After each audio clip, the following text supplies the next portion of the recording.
last week's video, I showed this Rilakkuma ghost. A lot of you guys like it. You request it, I make it. A lot of the steps are gonna be the same, so if you guys haven't seen the last week's video, please check it out first. Keep in mind that no two bears are going to be alike. That's what makes handcraft items so unique. Your creation is one-of-a-kind art piece. Let's begin, my crafty babies. First, we would need to know one of the must-have tools. Here are the tools that we will need for this project. The ball molding tool is required for this project. If you have one, great, but most of us probably don't. Therefore, instead of buying a set, I'm gonna show you how to make one out of everyday items. You will need a marble, strong glue, and a marker. I am using the E6000. It is a really strong glue. If you do a lot of repairs and crafting, it is worth to invest $6 for it. Apply generous amount to cover the whole inner surface. Simply add the marble.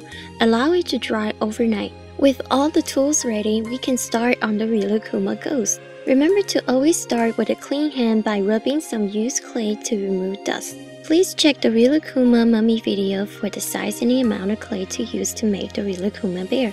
I will provide the link in the info box. Here's the color for the brown bear. Some white clay for the nose and the stomach. The brown color for the head and the body. Yellow to decorate arms, legs, and the inner ears. Those are for arms and legs. Two bigger round ones are for ears, and the little one is for the tail. This is a transparent clay. It needs to be a little bit bigger than the size of the head. Take the big yellow round clay and attach it to the ears. The following few steps are the same from the mummy video.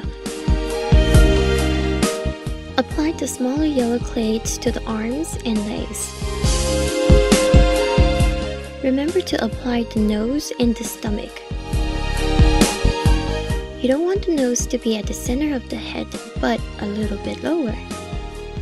Flatten the white big clay into an oval shape and attach it to the stomach of the bear. Go ahead and mark the nose, mouth, and the eyes by using paint or Sharpie. I am using the acrylic paint with a toothpick. Give it a few minutes for the paint to dry. Then attach the body and both arms. I am using the bacon bond, but it's optional. When you attach the arms, remember to extend it a little bit forward. Once you finish, set it aside, allows it to completely dry.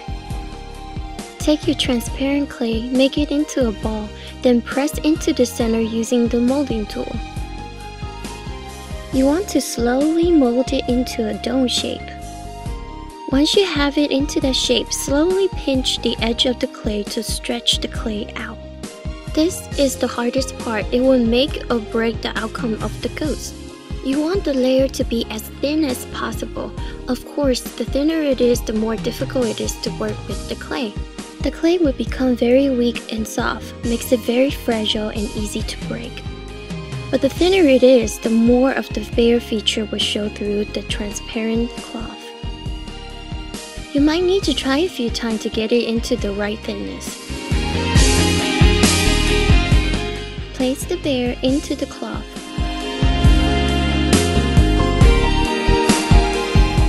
Take your wedge tool and slowly mold the cloth over the arms.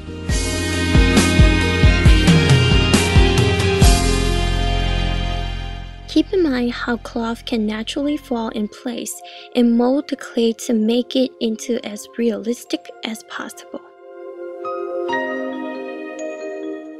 Once you have it in your liking, make a mental note where you want the ears going to be. And cut 2 holes using a pen barrel or a craft knife barrel like what I'm using. Carefully remove the excess clay. You don't want to take too much away that it starts to damage the brown clay underneath.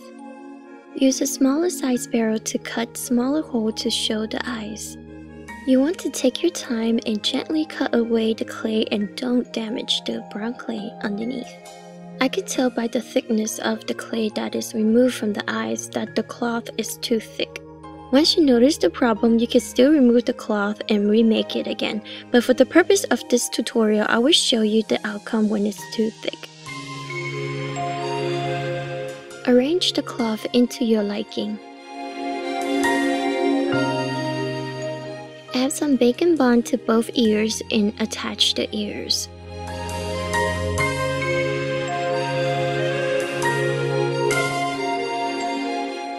Mark where you want the tails to be and attach it using some bacon bond.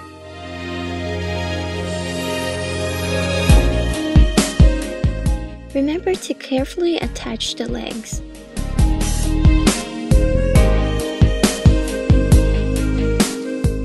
Make sure you smooth out the surface of the cloth to make it more realistic.